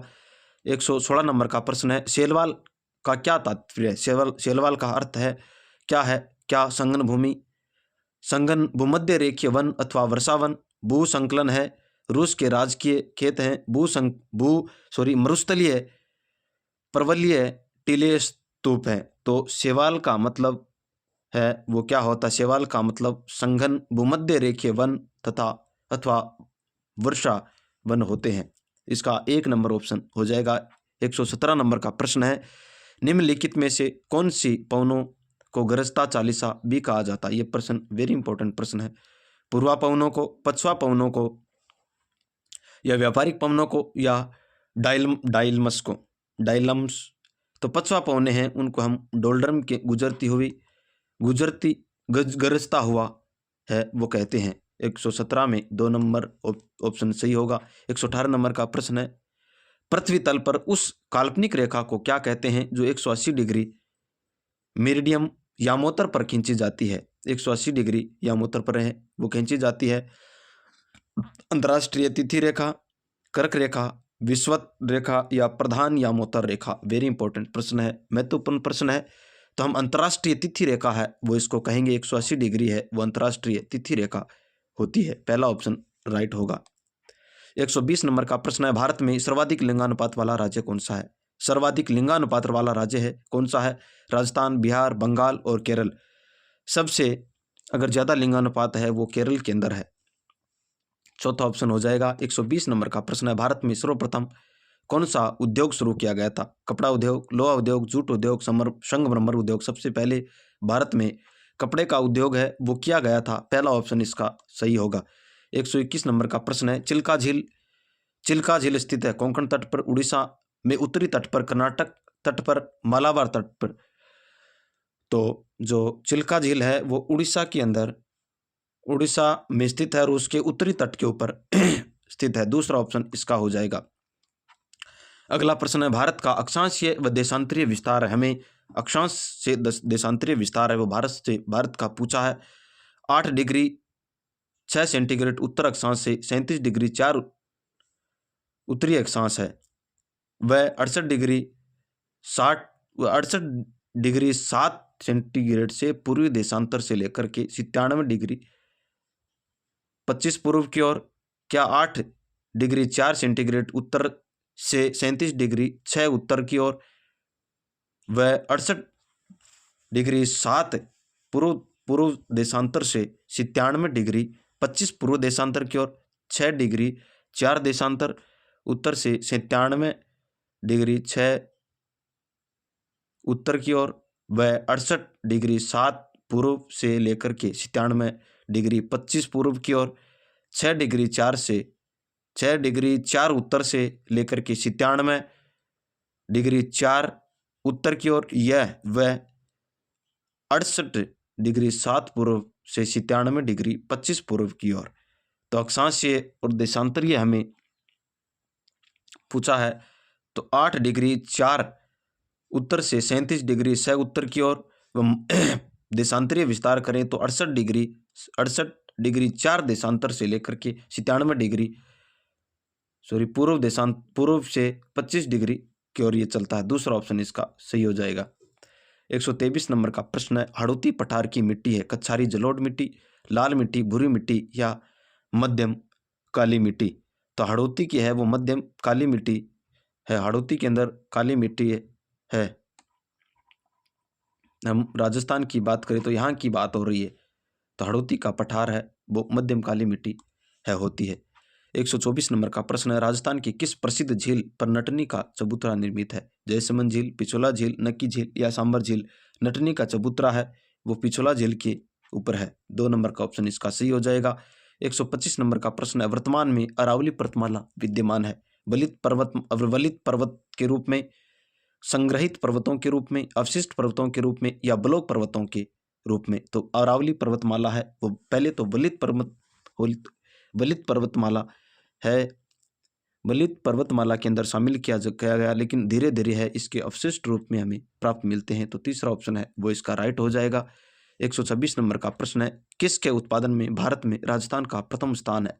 रॉक फास्फेट, टंगस्टन एवं जिप्सम में, या फिर ग्रेनाइट संगमरमर या बलुआ पत्थर में, या सीसा जस्ता तांबा में, अभ्रक या पत्थर एवं फ्लोराइट में? तो राजस्थान है वो भारत के अंदर प्रथम स्थान है। रॉक फास्फेट, टंगस्टन और जिप्सम के अंदर लगभग 99 है वो हिस्सा रखता है। तो 1 नंबर का ऑप्शन इसके अंदर हो जाएगा। 127 नंबर का प्रश्न, अन्ना सागर झील का निर्माण किसने करवाया था? पृथ्वीराज ने, अन्नाजी चौहान ने, राजसिंह ने या जयसिंह ने? अन्ना सागर झील की हम बात करें तो इसका निर्माण है अन्नाजी चौहान ने। अजमेर के ये चौहान है किसके? अजमेर को आसपास के क्षेत्र को पहले सपादलक्स भी कहा जाता था। 1.25 लाख गांवों का समूह सपादलक कहलाता है। 128 नंबर का प्रश्न है, विराट प्राचीन काल में राजधानी थी मत्स्य राज्य की, चेदी राज्य की या चोल राज्य की या अर्जुनाइन राज्य की? तो विराट है वो पहले वो किसकी राजधानी थी? तो मत्स्य की राजधानी है वो विराट सी। 1 नंबर ऑप्शन बिल्कुल सही होगा। 129 नंबर का प्रश्न है, कितने सोपानों में सिरोही का राजस्थान में विलय हुआ था? 1 में या 2 में या 3 में या 4 में? तो सिरोही का विलय है वो राजस्थान के अंदर 2 चरणों में किया गया था। दूसरा ऑप्शन इसका सही हो जाएगा। क्वेश्चन नंबर 130 है, सही सुमेलित नहीं है, इनमें से कौन सा है वो सही सुमेलित नहीं है? प्राचीन स्थल है, एक तरफ उत्खननकर्ता दे रखे हैं, ये वेरी इंपॉर्टेंट प्रश्न है। तो इनमें से कौन सा है वो सही नहीं है? कालीबंगा, अमलन घोष, आहड़, HD सांकलिया, बेराट, केदारनाथपुरी, बागोर, BN मिस्र? तो इसका कौन सा है वो सुमेलित है वो नहीं है। तो बेराट सभ्यता है वो इसका केदारनाथपुरी ने उत्खनन कार्य नहीं किया था, अमलन घोष ने किया था। HD सांगल ये भी सही है, BN मिस्र ये भी सही है, लेकिन विराट का वो इनके द्वारा नहीं किया गया था। आप सभी को एक बात पूछना चाहता हूँ, आप कमेंट में बताइए क्या हम राजस्थान जीके के क्वेश्चन जो पूर्व में आए हैं, पूर्व में परीक्षा में किसी भी परीक्षा में आए हैं, उनको हम व्याख्या के साथ प्रश्नोत्तरी शुरू करें या नहीं? आप कमेंट बॉक्स में अपनी राय दीजिए। अगला प्रश्न है 131 नंबर का। जाट वंश का 18वीं शताब्दी के मध्य किन भूभागों पर आधिपत्य था? 18वीं शताब्दी की बात हो रही है और जाट राजवंश की बात कर रहे हैं। भरतपुर व धौलपुर पे, या धौलपुर व करौली पे, अलवर व भरतपुर पे, या भरतपुर व करौली पे? तो किन के अंदर है वो जाट वंश का भरतपुर और धौलपुर है, इसके अंदर जाट वंश के भूभाग है, इसके ऊपर आधिपत्य या राज्य क्या करते थे। 132 नंबर का प्रश्न है। निम्नलिखित में से कौन बिजोलिया किसान आंदोलन से संबंधित द्वितीय जांच आयोग के सदस्य है? वो नहीं थे। एक रमाकांत मालवीय, ठाकुर राज सिंह हैं, मेहता तख्त सिंह हैं, बिंदुलाल भट्टाचार्य। वेरी इंपॉर्टेंट प्रश्न है। तो इसके अंदर बिंदुलाल भट्टाचार्य है, वो नहीं थे। बिजोलिया किसान आंदोलन के द्वितीय जांचकर्ता उसके अंदर सदस्य है वो बिंदुलाल भट्टाचार्य, वो नहीं थे। सुनार का किला कहाँ स्थित है? जैसलमेर में, बांसवाड़ा में, भीलवाड़ा में, या बाड़मेर में? सुनार का जो किला है वो कहाँ पर स्थित है? सुनार का किला है वो जैसलमेर के अंदर स्थित है। 134 नंबर का प्रश्न है। पुष्कर मेला किस तिथि को संपन्न होता है? बैसाख पूर्णिमा को, कार्तिक पूर्णिमा को, फाल्गुन पूर्णिमा को, या चैत्र पूर्णिमा को? कार्तिक पूर्णिमा को पुष्कर का मेला अजमेर के अंदर है वो संपन्न होता है। अगला प्रश्न है, वेरी इंपॉर्टेंट प्रश्न है। लेफ्टिनेंट कर्नल जेम्स टोड के द्वारा लिखित annals and antiquities of Rajasthan पुस्तक में टोड ने इसका दूसरा नाम क्या दिया है? हमें दूसरा नाम पूछा है किसका? Annals and antiquities of Rajasthan का। The central and western Rajput state of India, the western and northern state of India, the history of Rajput state of Mewar and Marwar, the history of Rajputana. तो central and western of Rajput of India, ये इसका दूसरा नाम किसका दूसरा नाम? Annals and antiquities of Rajasthan का। इसका पहला ऑप्शन है वो सही हो जाएगा। 136 नंबर का प्रश्न है। निम्न में से कौन सा किला गढ़बिठली के नाम से जाना जाता है? वेरी इंपॉर्टेंट प्रश्न है। लोहागढ़ भरतपुर का, तारागढ़ बूंदी का, तारागढ़ अजमेर का, या मेहरानगढ़ जोधपुर का? आप सभी को बता दूं, तारागढ़ बूंदी के अंदर जो गढ़ है उसकी हम गढ़बिठली कहते हैं, और तारागढ़ अजमेर के अंदर है उसको भी हम गढ़बिठली कहते हैं, लेकिन ये तारागढ़ अजमेर वाला है उसको हम गढ़बिठली के नाम से जाना जाता है। तो 136 में 3 नंबर ऑप्शन है वो बिल्कुल सही होगा। अगला प्रश्न है वो मिलान से संबंधित है। वो मेले कौन से और कहाँ आयोजित होते हैं? इनसे संबंधित जीवन माता, बरतरी, करण माता और गणेश जी एक तरफ दे रखे हैं, दूसरी तरफ हैं उनके स्थल हैं सवाई माधोपुर, बीकानेर, अलवर और सीकर। सबसे पहले जीवन माता का जो मेला है वो कहाँ पर जीवन माता का मेला है वो कहाँ पर होता है? तो सीकर के अंदर होता है। तो हम इसके अंदर ए में हम 4 कर लेते हैं, तो 4 इसके अंदर इसी में है।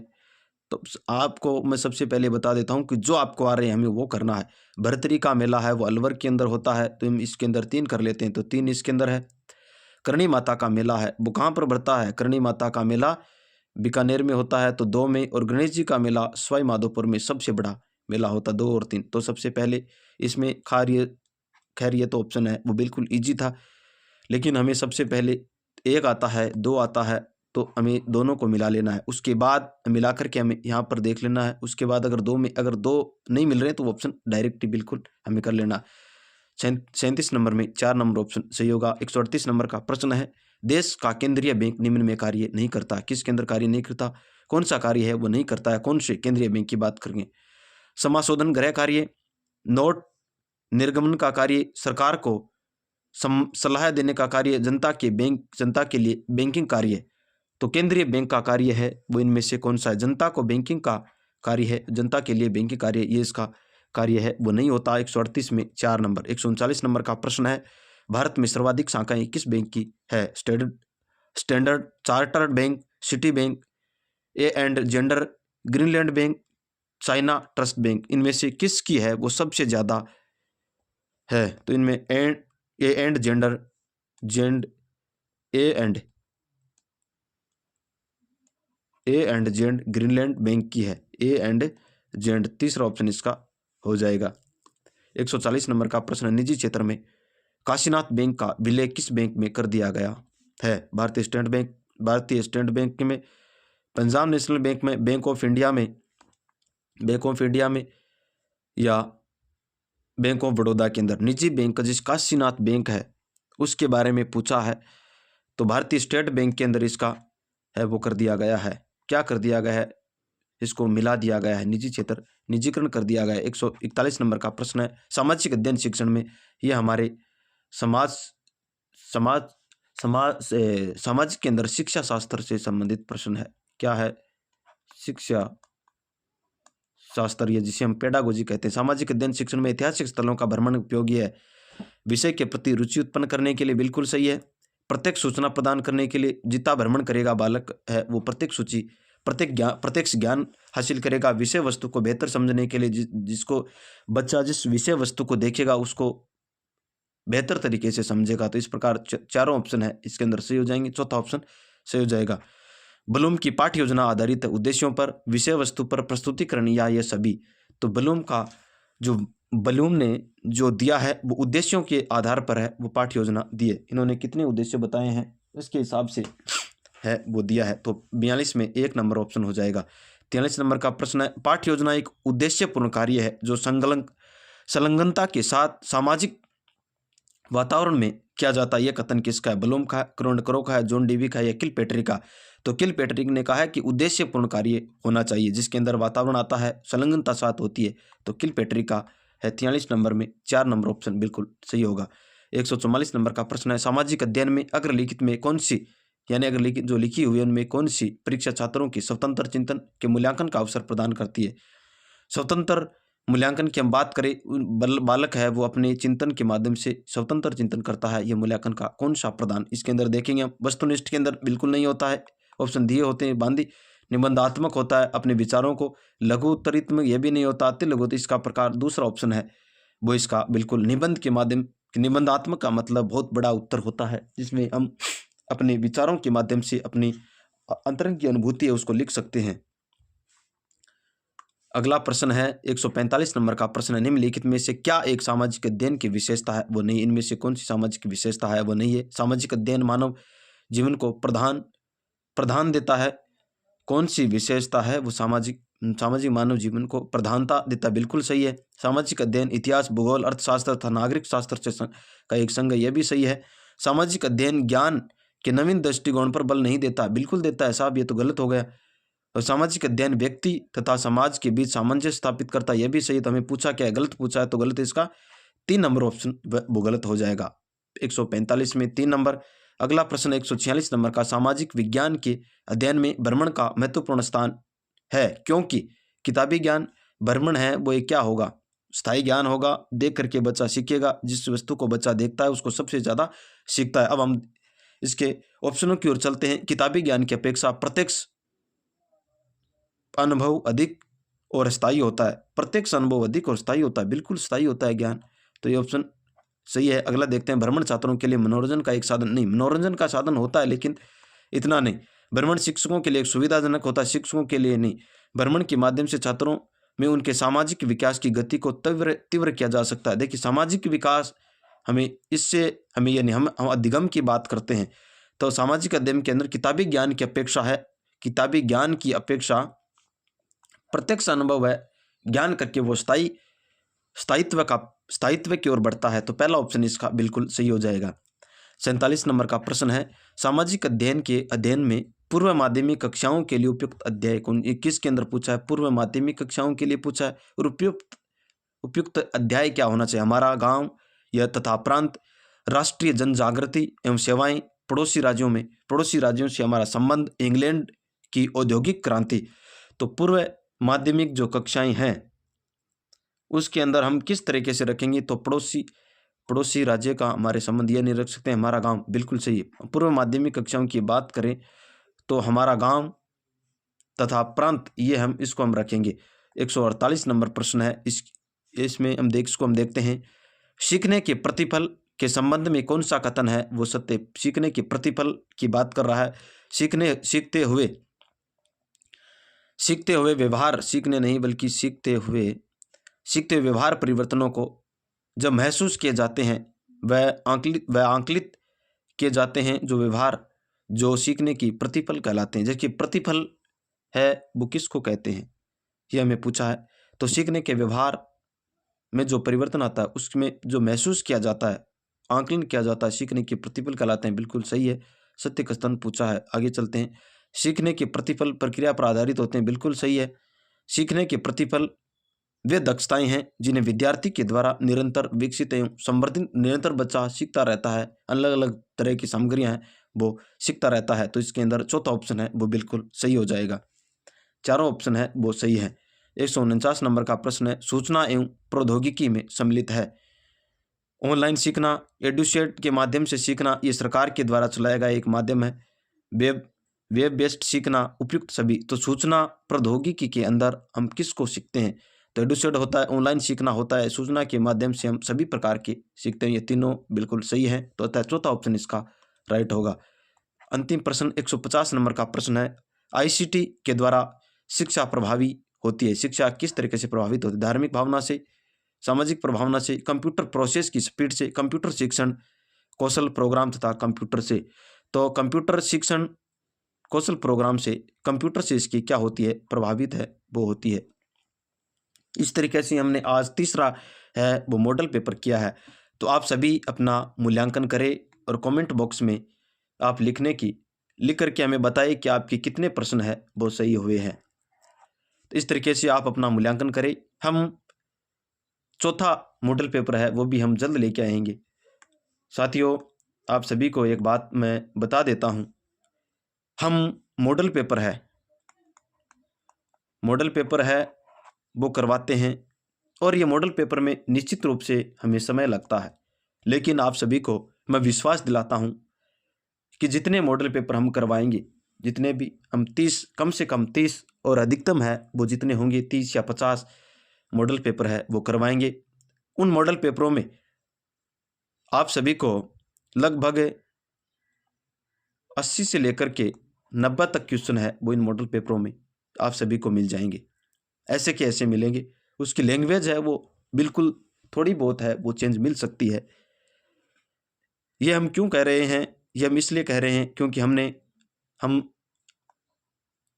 इस जो आरपीएससी है और अधीनस्थ चयन बोर्ड है, इसके एग्जाम जितने भी हुए हैं हम उनके मॉडल पेपरों को देखा, उनकी भाषा शैली को देखा, उसके बाद हम ये मॉडल पेपर बना रहे हैं।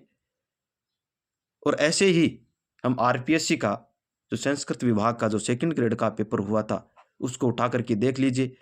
हमारे प्रश्न है वो लगभग हमारी जो क्लासें करवाई है उनसे मिलेंगे। और हम देखिए, हम एक एक लाइन से प्रश्न बना रहे हैं। हम साहित्य की हम बात करते हैं तो साहित्य में हम आरपीएससी की हम बात करें तो उसके हम तैयारी करने के लिए सेकंड ग्रेड में हिंदी में, फर्स्ट ग्रेड में या कॉलेज व्याख्याता की किसी की हम बात करें जिसके अंदर साहित्य आता हो, उस साहित्य में एक एक प्रश्न है वो बना रहे हैं। एक एक लाइन से प्रश्न बनाया जा रहा है और उन लाइनों से प्रश्न है वो उठने वाला है। अगर आपको विश्वास नहीं हो रहा है तो आप अपना जो पेपर दिया है उसको उठा करके और जो पहले जो क्लास हुई उनमें देख लीजिए, आपको 6 से 7 8 प्रश्न तक देखने को मिलेंगे। हाँ, हम कहते हैं कि हमने हमारी कक्षा में कौन से प्रश्न नहीं आए। काव्य शास्त्र है वो हमने नहीं करवाया, काव्य शास्त्र के प्रश्न नहीं आए। भाषा के प्रश्न हमने नहीं करवाए, 4-5 वो नहीं आया। भाषा के प्रश्न है वो बिल्कुल नहीं आए, काव्य शास्त्र के प्रश्न नहीं आए। तो इस तरीके से रचनाओं से संबंधित प्रश्न है वो हमारी प्रश्न है वो कराए, उनमें से आए हैं। जैसे मधुमालती है, कुतुबन है, ये प्रश्न है वो आए हैं। सिद्ध साहित्य से संबंधित प्रश्न है ये हमने करवाया है। तीनों साहित्य को हमने बताया था, इनमें से बड़ा कौन है, छोटा कौन है, गुरु कौन है, इनका गुरु कौन है, ये हमने करवाए, आप जाके देख लीजिए। तो दोस्तों, साथियों, ये हमारा मॉडल पेपर है वो तीसरा था। आप अपना मूल्यांकन स्वयं करेंगे तो बहुत ही उचित रहेगा। रोज आप प्रश्न पढ़ते जाए और उसके अंदर आप एक पेन और एक पुस्तक लेकर के बैठे, एक तरफ प्रश्नों की संख्या हो जाएगी, दूसरी तरफ उसका उत्तर लगाते जाए आप। उसके बाद आप उसका मूल्यांकन करें, कितने हमारे सही हैं कितने आपके गलत हैं। इस तरीके से आप अपना स्वयं मूल्यांकन कर सकते हैं। तो अगले मॉडल पेपर में मिलते हैं आप सभी साथियों के साथ। धन्यवाद। आप सभी का मिलते हैं अगली क्लास में। तब तक के लिए जय श्री कृष्णा, राधे राधे।